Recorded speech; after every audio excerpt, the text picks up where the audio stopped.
Oh my goodness. I am sitting here and just trying to brainstorm this event, this come to the table event that's coming up, and really trying to get some good clarity on how this event can flow, how it can really be something that is encouraging and creates just the best connections and allows me to pour out what I feel God is speaking in and through me, right? And allows people a place to come and also feel like they are valuable and know that they are so wanted and so loved. And I just want everybody to leave here feeling this like rest, this reset, this good, like, I can breathe feeling, right? And you know when you get it, right? There's certain things that you go to and you leave feeling refreshed, feeling like a new you, so to speak, right? Like I am just renewed, I have energy, I'm encouraged, I'm inspired, I want to pass this on to, like, this feeling I have. And if you don't know what that feels like, come. I hope that is what is poured out. But as I'm sitting here and I'm thinking of ways that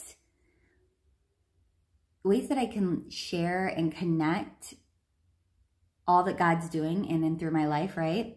I started thinking about, because I was obviously, like, sourdough is a thing that people are interested in, want to know more about. And I was reminded of how my mind just automatically went to, like, metaphorically speaking, how can I connect with the people in a way that allows them the space to kind of process through, like, what's going on in your life, right? Instead of that, like, I don't know, just that cliche question. I don't know if it's cliche, but whatever, like that question of, how are you today? You know, more so like, what's going on inside? What feels heavy? That's the question that came to me. Like, what feels heavy?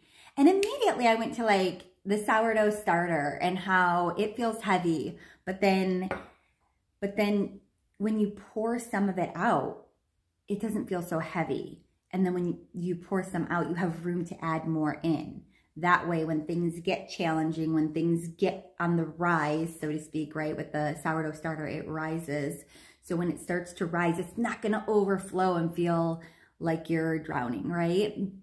And so I was thinking of the sourdough starter and how that could be like the way of asking, like, what feels heavy? And then going into, metaphorically speaking, like, how God really gives us that rest, and he's the one who can help us pour out the things that feel heavy because he takes that on for us. He takes on those things that are heavy and replaces it with this rest. And he essentially, like, he is the strength that we don't have, right? It's not that we can become, it's not us that becomes, it's him who fills that gap of what we're not, right? Essentially, obviously, and then he strengthens us as we go, but all of it is with him. All of it is connected with him, right? So anyways, I was thinking about the sourdough starter, and then I was immediately went into this teapot podcast and thinking about how it's kind of funny because I'm doing, like, teapot podcasts, and for that, I feel like it's like, what's boiling in your life, right? So instead of, like, what feels heavy, it's like, what's boiling in your life? Because when you make tea, you have this boiling point. And then I imagine, like, God taking us off of this heat and putting us in a, like, where we can rest. So, like, basically what's boiling in our life that God can take control of for us, that we can give it up to him, and he can bring us to this restful place, this steady place. And then I was quickly reminded of how funny it is that I'm just full of metaphors, right? And I started thinking, like, man, you are just the metaphor queen, and immediately remembered that's not my identity from God.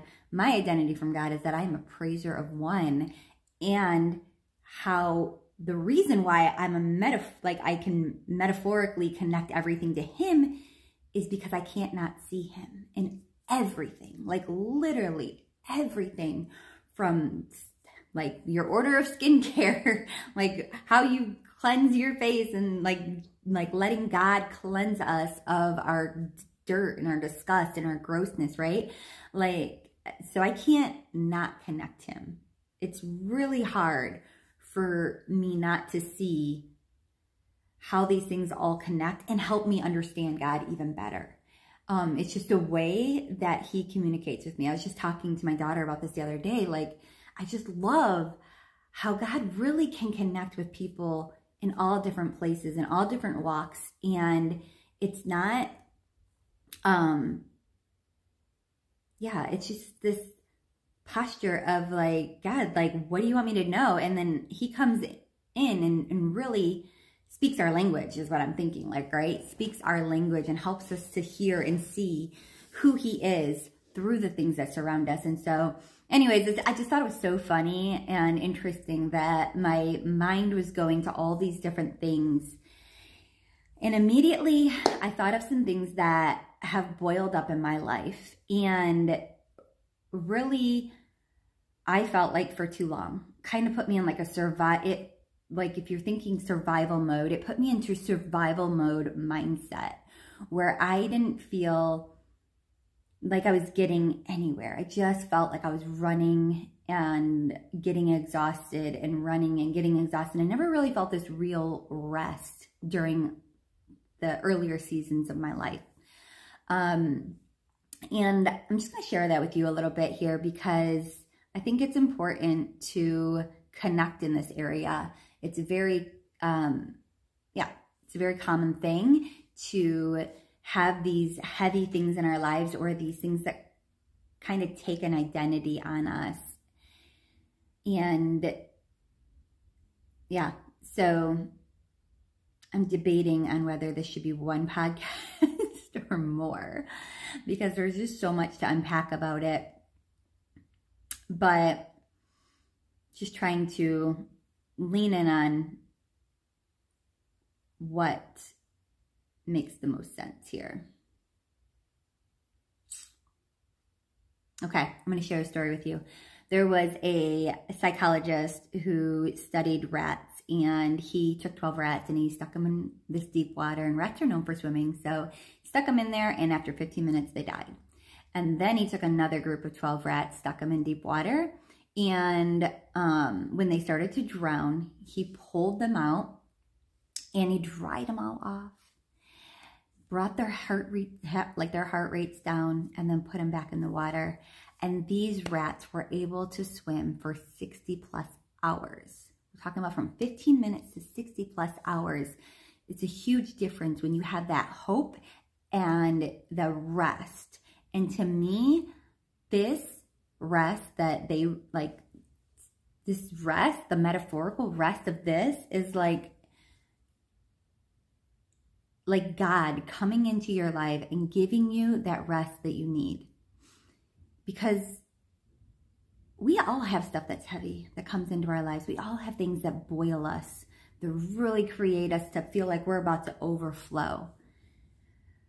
But when it comes to God's rest, when we give it up to him, when we say, God, I need you to handle this boiling moment, where this heaviness that I feel, you start to just start to pour that out to him and confess those things in our lives that we have done wrong, some things come into our lives and we may not have been the one to cause that sin that hinders us, right? It may have been somebody else who has been sinned against that then put that on us. And now we're dealing with the consequences of somebody else's sin, right? So I don't want to say that if you're going through something hard, then you sin necessarily, right? But there was something that obstructed God's perfect plan. And we know it was Adam and Eve. And we know it's the devil, and we know it's his lies, and we know he's the accuser, and we know that he has come to steal, kill, and destroy. But we don't live there.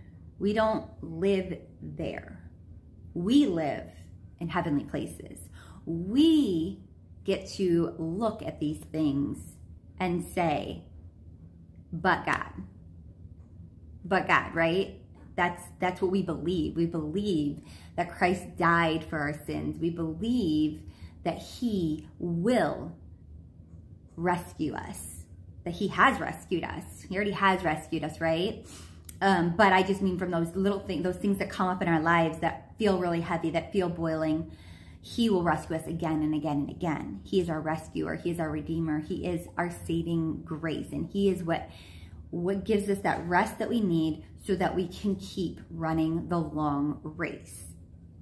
So that we can go from the survival mode feeling to this thriving feeling, this feeling like I don't have to feel in control. I know the one who controls it all, and he takes what it was intended for evil and turns it to good.